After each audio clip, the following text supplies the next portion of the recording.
surah Al-Fatihah. Nah, surah Al-Fatihah itu dibagi menjadi 3. Yang pertama disebut dengan klasifikasi akidah. Ya, yang kedua disebut klasifikasi syariah. Yang ketiga disebut klasifikasi akhlak. Ini kalau kita breakdown lagi atau kita turunkan lagi, bahwa akidah itu artinya kan ikatan. Jadi kalau kita sebut akidah berarti kita terikat,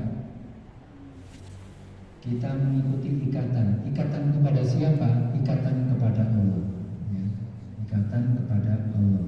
Kenapa kok Allah? Karena Allah yang menciptakan kita dan seluruhnya. Maka ikatan itu diikat dengan rukun iman yang 6, itu beriman kepada Allah. Kemudian yang berikutnya kita dapatkan beriman kepada malaikat, ya, ikatannya.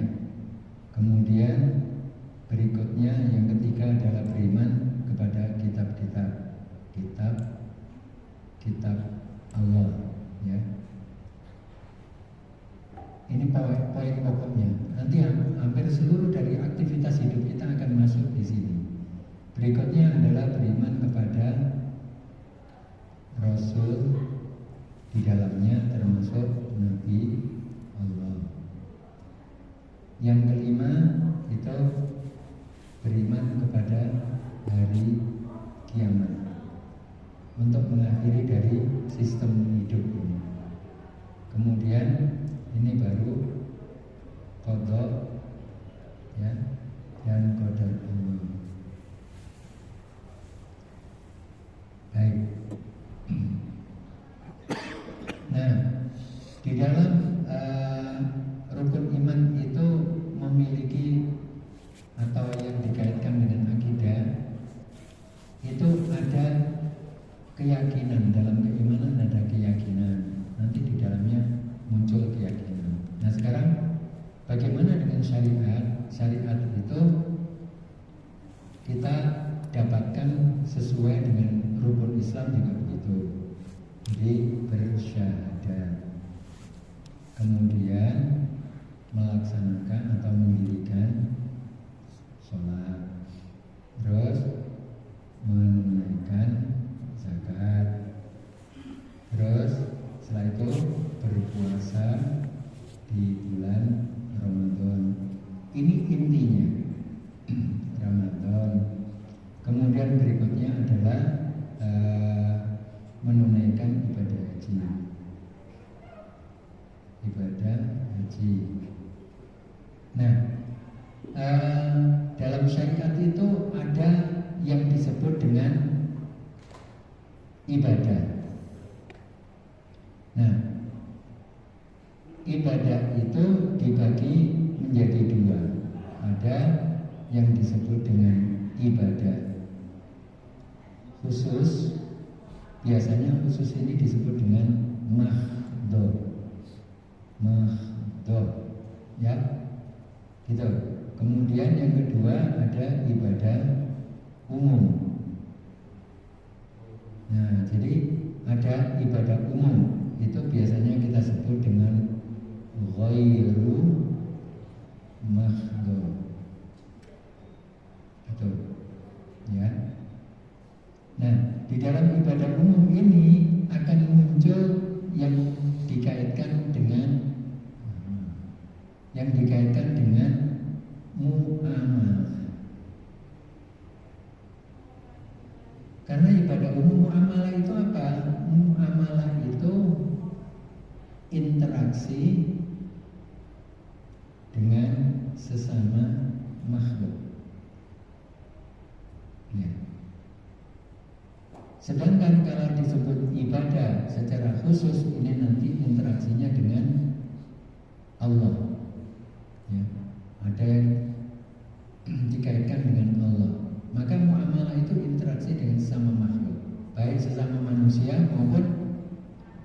selain dari manusia, ya, muamalah. Lalu di dalam muamalah itu nanti kita akan muncul, ya, kalau ini saya pindah di sini, dalam syariah itu ada muamalah, ya. Jadi di dalam muamalah itu ragamnya banyak sekali, ragamnya banyak sekali. Ya, contoh muamalah itu seperti nikah, cerai, ya, jual beli, terus apa, simpan, bukan simpan, sewa, gadai. Ini muamalah semuanya. Terus ya, belajar, mengajar, ya, belajar, mengajar, ya. Jangan lupa perang, itu muamalah, ya. Jadi perang ini nanti muncul perjanjian, ya. Terus bernegara ini, ya, muncul macam-macam, ada politik, ya, nanti begitu. Jadi ini adalah muamalah. Yang muamalah ini sebenarnya termasuk ibadah umum, ya, umum. Karena itu muamalah, ya.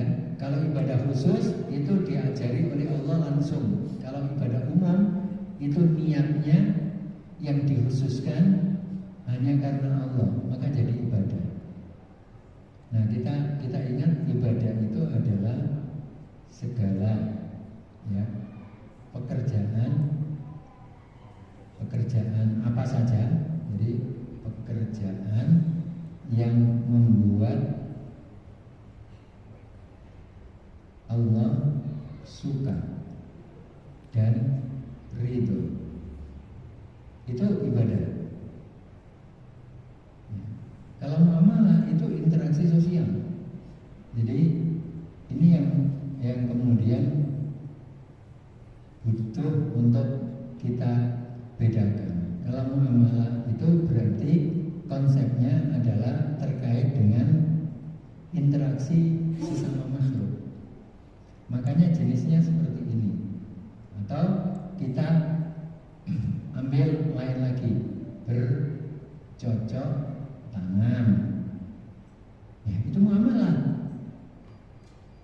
Terus kita beternak, aslinya itu muamalah, ya, muamalah semuanya itu. Nah, nanti kalau bercocok tanam itu ada konsepnya, ya, karena kita cocok tanam itu untuk makan, maka nanti ketika makan akan muncul dengan halal, haram. Nah, gitu, halal, haram. Beternak juga begitu, nanti muncul dengan menyembelih, yang disembelih nanti muncul lagi halal, haram, gitu. Nah, ini juga muncul, ya. Nah, kemunculan di dalam bermuamalah itu nanti kita sebut dengan lanjutannya kita berakhlak. Nah, di dalam akhlak itu akan muncul yang, ya, disebut dengan sesuai, ya, atau menepati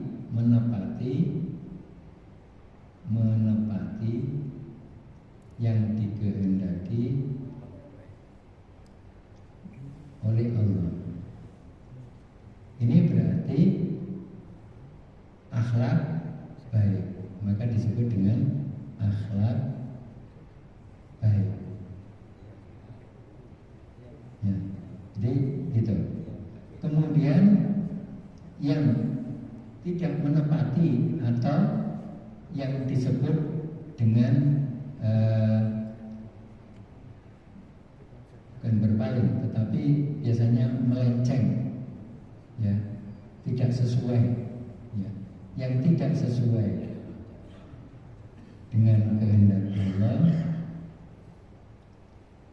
disebut dengan akhlak buruk. Ya, begitu. Jadi konsep ini sebenarnya semuanya ada di dalam suratul Fatihah. Di mana kita dapatkan? Ya, balik lagi untuk kita bisa mendapatkan ini. Kalau kita akidah itu kan ayat 1 sampai 4. Tuh. Kalau syariah itu ayat 5 sampai 6. Nah, kalau akhlaknya itu ayat yang ke-7. Nah, ini pada ayat-ayat tersebut kita akan mendapatkan, sehingga Al-Fatihah ini menjadi induknya dari semuanya yang ada di dalam Al-Quran. Nah, Al-Quran itu membreakdown semuanya. Nah, kenapa kok ada rukun iman dalam akidah? Karena kita terikat pada rukun iman yang pertama. Lalu untuk apa Allah menurunkan akidah yang ada pada malaikat? Karena malaikat ini diutus oleh Allah, dan malaikat itu yang membuat apa saja kejadian yang ada di bumi ini, itu banyak yang ditugasi oleh malaikat. Seperti menurunkan hujan, seperti menjaga air di gunung. Kita kan tahunya air turun hujan dari langit, kemudian di gunung ditahan oleh akar dan pepohonan, lalu kemudian muncul di sumber, sumber mengalir di sungai, sungai menuju ke laut.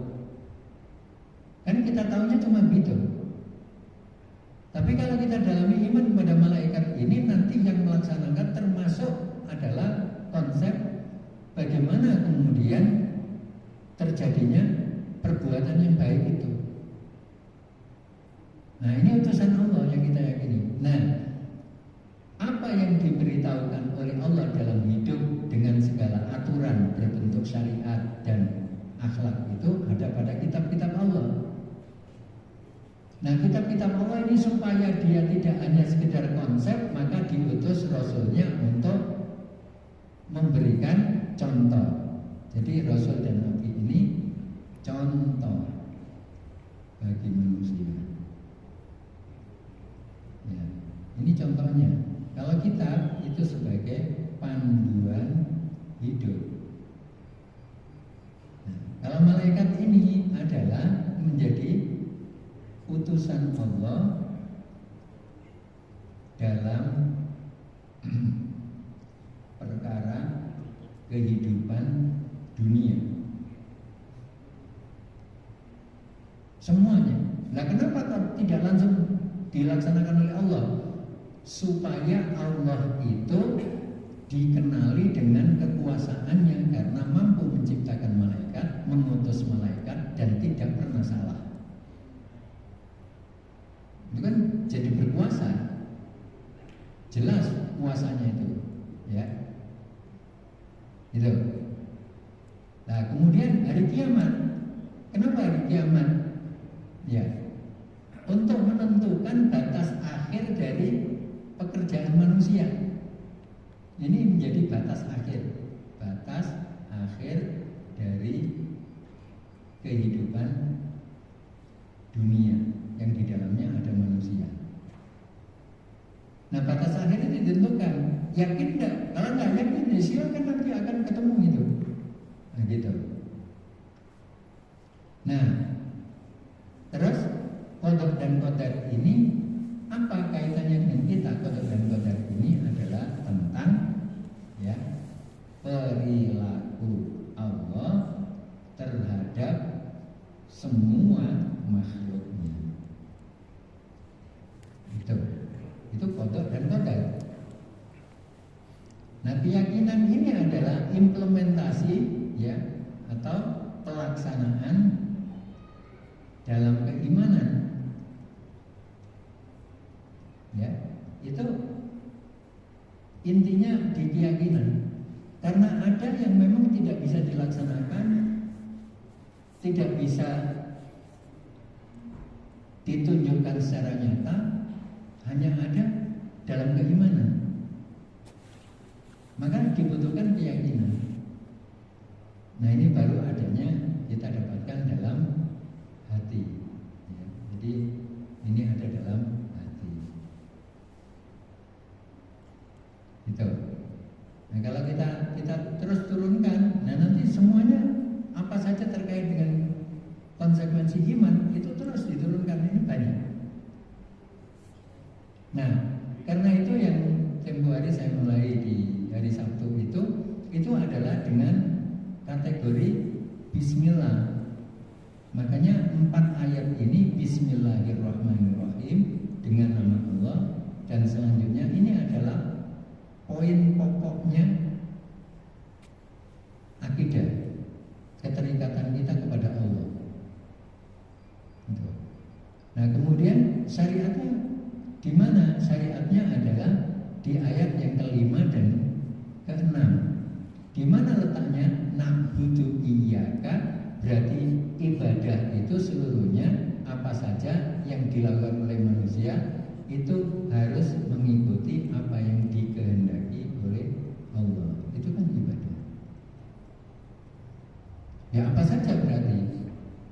Makanya ada yang khusus seperti sholat itu tidak boleh sembarangan karena sudah diatur oleh Allah.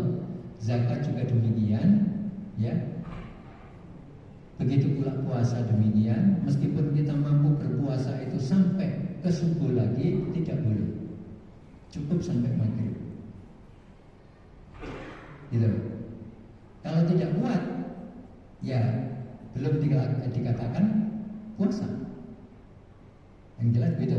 Nah itu ibadah khusus. Begitu pula terkait haji. Tidak bisa kemudian ya beberapa tahun yang lalu diusulkan. Yang mengusulkan adalah justru teknisi dari Amerika untuk merubah atau memindahkan Safa Marwah.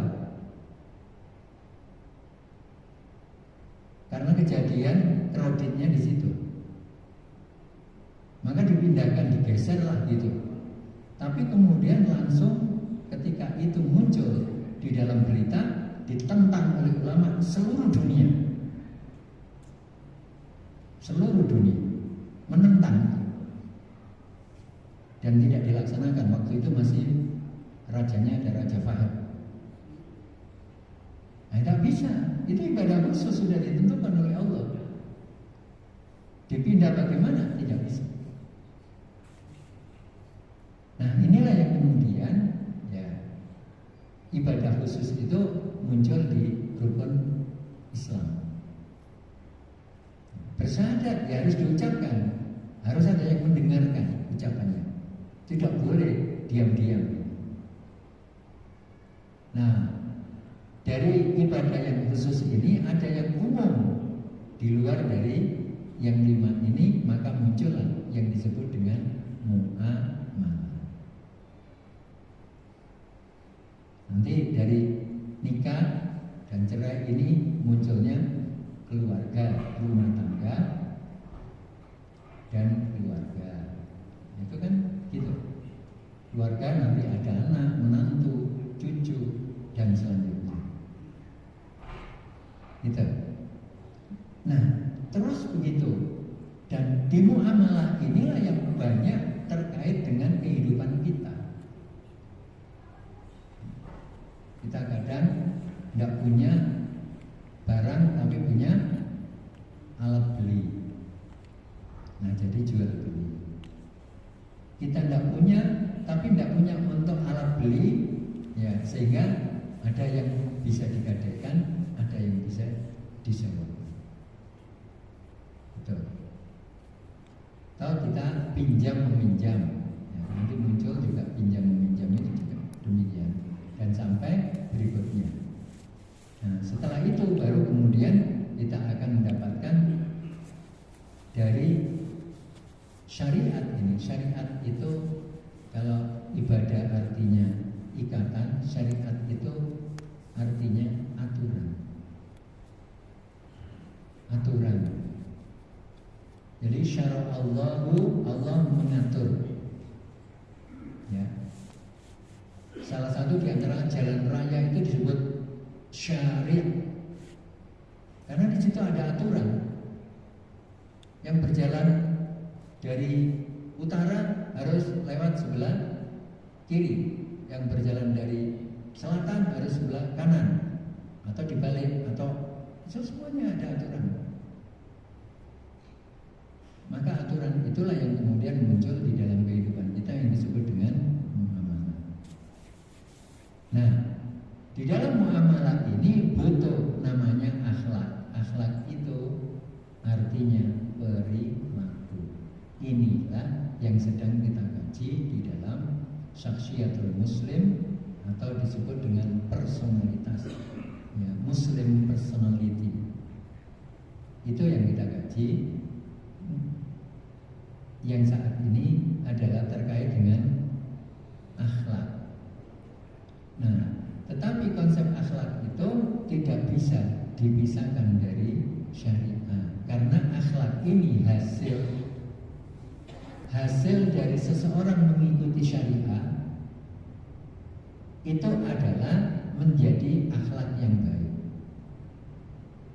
Nah, syariah yang bisa menghasilkan akhlak yang baik itu dampak dari akidah atau keimanan yang benar.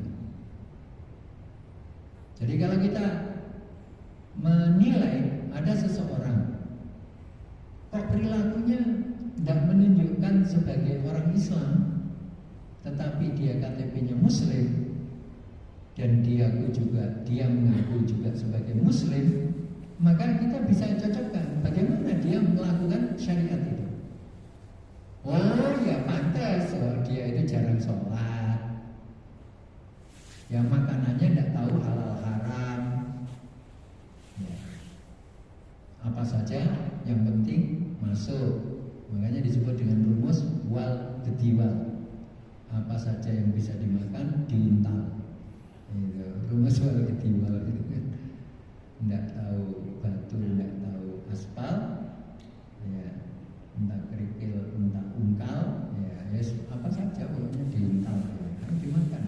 Nah kalau sudah begitu, bagaimana mau akhlaknya baik? Enggak pernah ada, tidak pernah ada. Karena ini sebuah kepastian dalam hidup yang diatur oleh Allah, itu kepastian. Loh, ada orang yang makannya haram tapi dia baik sekali. Nah, baik menurutmu sebab Anda adalah termasuk orang yang dibagi dari hasil yang dia lakukan. Ya menurutmu baik, tapi kebaikan itu tidak menurut manusia, menurut Allah. Timbangannya menurut Allah. Nah itulah yang kemudian munculnya akhlak yang tidak baik. Sehingga kalau kita rumuskan jadi akidah, nah, akidah yang baik bisa menghasilkan ibadah yang baik, atau yang disebut akidah yang benar. Mungkin umumnya begitu digunakan. Akidah yang benar bisa menghasilkan ibadah yang baik, ya. Kemudian ibadah yang baik, ya, akan menghasilkan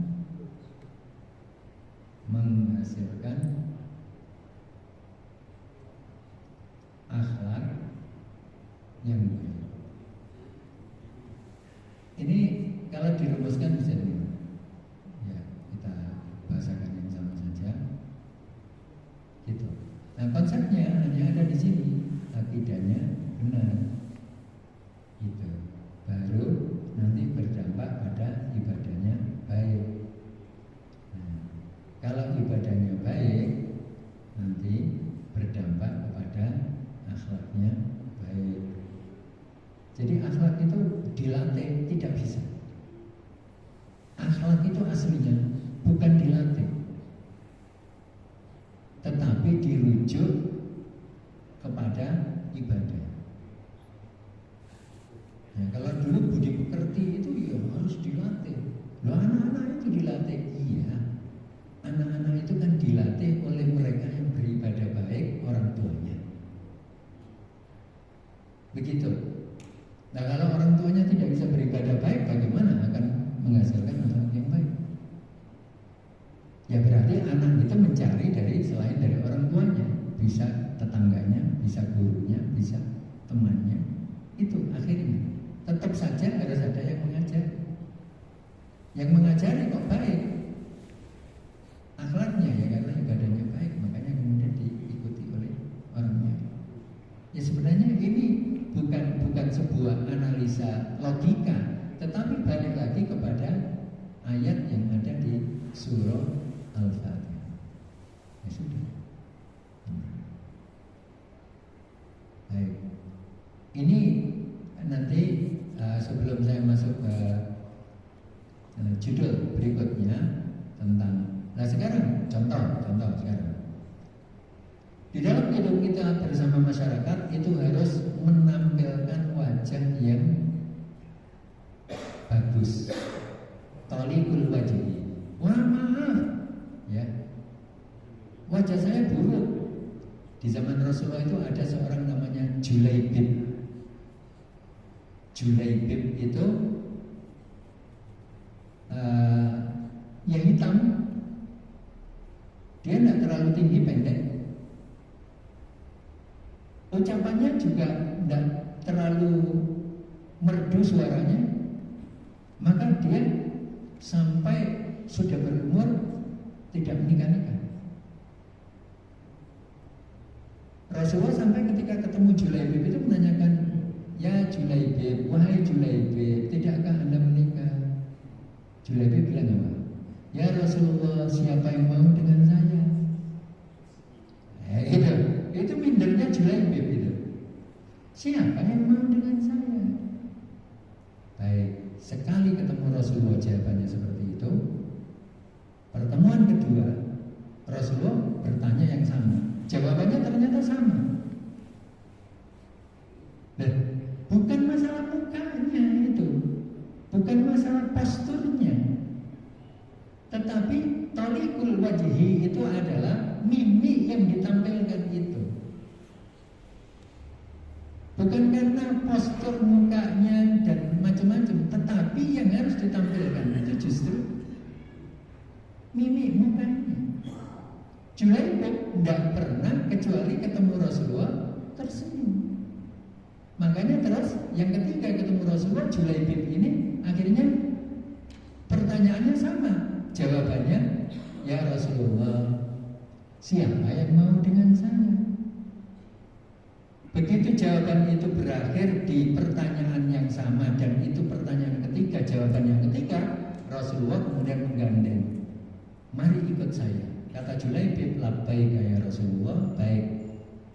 Setelah itu bertamu kepada tokoh yang ada di Madinah yang memiliki gadis pingitan yang jarang diketahui keluar rumah. Lalu bertamu, tuan rumahnya GR, ya gede rasa. Wah, ini Rasulullah mau melamar anak saya ini. Ya, ketika Rasulullah berbicara, saya ingin ada perlu ya untuk melamarkan. Ya. Melamarkan siapa? Si Julaibib. Nah, tuan rumahnya mengatakan tidak ada pilihan lain. Rasulullah. Ketika dialog bapaknya si tuan rumah dengan Rasulullah ini, anaknya mendengar dari balik ruangan yang lain. Begitu bapaknya menghendaki yang lain, sementara Rasulullah menghendaki Julaibib yang posturnya tidak menarik, gampangnya nggak ganteng, posturnya juga nggak atletis, suaranya cempreng, kulitnya nggak menarik, gitu.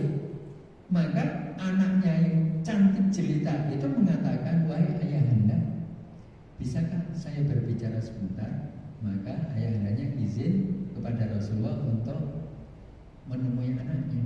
Anaknya berkata, wahai ayahanda, adakah yang lebih baik dari apa yang dikehendaki oleh Rasulullah?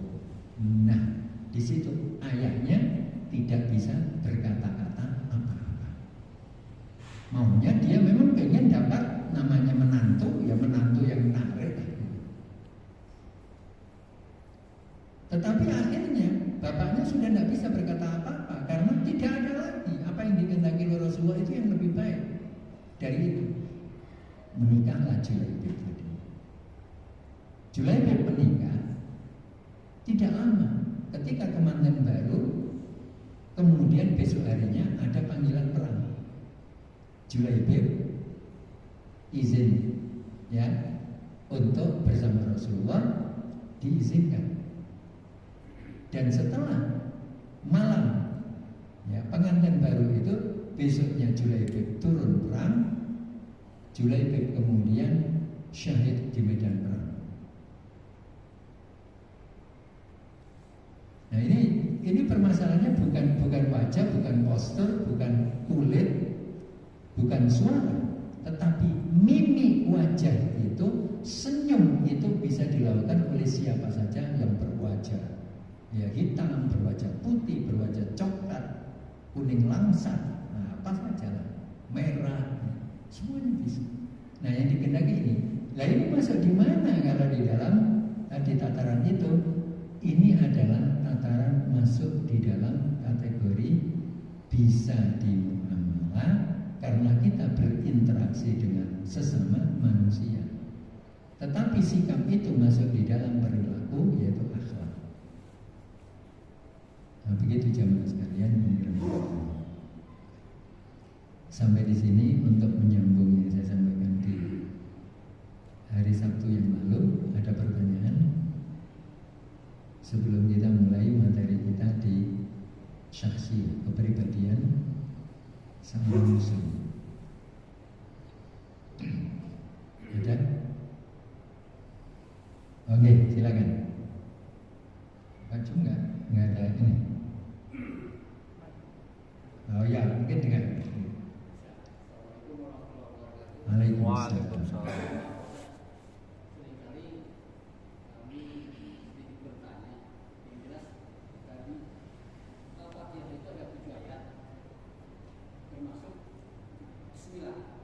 Iya. Iya. Pertanyaan kami sederhana saja, tetapi kenapa ayat pertama seringkali tidak terucap? Terima kasih. Oh, di dalam sholat. Ya. Baik. Suratul Fatihah itu termasuk di dalamnya adalah basmalah. Meskipun sebagian dari para ulama qurra itu ada yang berbeda pendapat terkait dengan bismillah itu masuk dan tidaknya di dalam suratul Fatihah. Secara umumnya ya masuk. Ini riwayat yang masuk. Ini riwayat yang Fatihahnya tidak masuk. Saya tunjukkan ya. Ini nanti begini. Tapi riwayat yang tidak masuk dalam suratul Fatihah itu tidak terkait dengan pertanyaan tadi. Cuma saya tunjukkan. Ini adalah riwayatnya dari Qaulun an-Nafi. Qaulun dari Nafi. Ini bismillah tidak termasuk. Nah, 7 ayat itu jadi apa? Alhamdulillahirabbil alamin. 1, Ar-Rahmanir-Rahim, Maliki yaumiddin, Iyyaka na'budu wa iyyaka nasta'in, ihdinas siratal mustaqim, siratal ladzina an'amta 'alaihim. Baru yang ke-7, ghairil maghdubi 'alaihim waladdallin. Ini diantaranya. Di sini ada 6. Misalnya lagi dari Ibnu Dzakwan. Di dalam Fatihahnya di Mushaf Ibnu Dzakwan ini juga bismillah tidak masuk di dalamnya. Tetapi kalau di dalam sholat, bukan karena mengikuti Ibnu Dzakwan atau kemudian mengikuti riwayat yang ada di sini, Qaulun an-Nafi, ya. Sebenarnya ini juga termasuk di dalamnya, boleh. Nanti keterikatan dengan ayat atau riwayat ini, kalau baca Maliki yaumiddin, maka konsekuensinya ini juga harus mengikuti bacaannya Dzakwan atau Qaulun. Tidak boleh dicampur-campur aslinya. Kalau kita mengikuti yang sekarang ya berarti dari Nafi, dari Hafs an Asim, Hafs an Asim ya berarti Hafs an Asim semuanya. Gitu. Nah, sedangkan di dalam sholat itu adalah kaitannya dengan ini, harusnya di pembahasan fikih ya. Baik, kalau di dalam sholat itu ada riwayat yang sebagian riwayat itu Rasulullah ketika sholat itu bismillahnya disirkan untuk Fatihah, bukan tidak dibaca, disirkan. Sir itu ada dua, cenderung untuk tidak, hampir boleh dikatakan tidak bisa didengar oleh makmum yang agak jauh, ya, atau disirkan tidak sejelas dengan bacaan Fatihah, ayat-ayat yang lain. Ya, itu pembahasannya ulama fikih. Tetapi ulama hadis membahas hanya tidak tidak dijaharkan, tapi disirkan. Ya. Sedangkan yang menjaharkan itu salah satunya adalah bacaannya ketika Abdullah ibnu Abbas itu mengimami, ya, para sahabat. Itu yang menjaharkan. Itu diantaranya. Abdullah bin Abbas itu menjaharkan. Nah, kenapa Abdullah bin Abbas tidak mengikuti tata caranya Rasulullah? Nah, nanti itu bisa dibahas dalam konteks dasar di dalam fikih kenapa Fatihah itu dibaca jahar atau dibaca sir. Tapi intinya itu dasarnya. Jadi dua-duanya periwayatannya, kedudukannya bagaimana? Dua-dua periwayatan tersebut adalah kedudukannya benar dan sah serta sahih. Sehingga kita ambil dua itu. Bismillah itu mau disirkan atau mau dijaharkan, dibaca terang-terangan seperti bacaan yang lain, atau dibaca lebih kecil, atau suaranya itu lebih tidak dijelaskan seperti bacaan yang lain. Begitu. Ini kaitannya dengan Fatihah yang ada di mana ya riwayatnya itu ada 4 periwayatan yang disirkan dengan jalurnya 4. Kalau yang jalur Ibnu Abbas itu ada 2 jalur yang itu adalah menggunakan bacaan Fatihah. Itu Fatihah. Ini diantaranya. Makanya sedikit saya tampilkan beda dengan yang Bismillah masuk di dalam Al-Fatihah. Misalnya saya sebut dalam riwayat Hafs an Asim yang biasa kita baca. Ini Hafs an Asim. Nah, Bismillahnya kan masuk, gitu. Bismillahnya ada nomor. Nah, beda dengan ini tadi. Bismillahnya nggak ada nomornya, nomor ayatnya nggak ada. Dan ini Quran dicetak resmi beredar di seluruh dunia. Hanya di kita nggak terkenal. Gitu. Ini salah satu dari Bismillah tadi. Selain dari bacaan, ini juga ada perbedaan pendapat. Tetapi yang mengatakan Bismillah tidak masuk itu sedikit, dan mereka juga jalur periwayatannya sebagian itu tidak kedudukannya tidak melebihi dari yang menggunakan basmalah. Kalau menggunakan basmalah itu sampai tingkatan mutawatir. Meskipun yang tidak pakai basmalah itu ada yang labak sabi, tidak apa-apa, ada yang kemudian makbul, diterima. Gitu. Nah, ini nanti kalau belajar qiraah itu nanti muncul gitu. Bukan qiraahnya dengan suara yang meliuk-liuk, tidak. Nanti yang baca wadduhai, ya, termasuk maliki yaumiddin gitu. Termasuk nanti ihdinas siratal mustaqim, bukan si pakai shot enggak, tapi z, shotnya diganti z.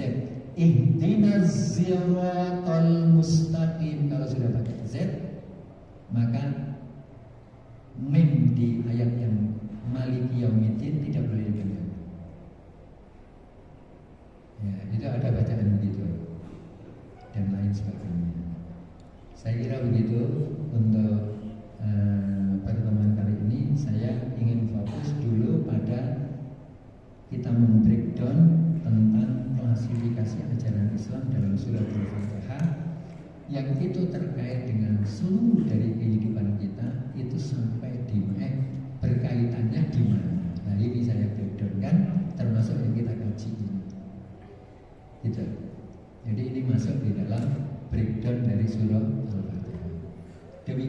kita akan lanjutkan pada pertemuan yang datang.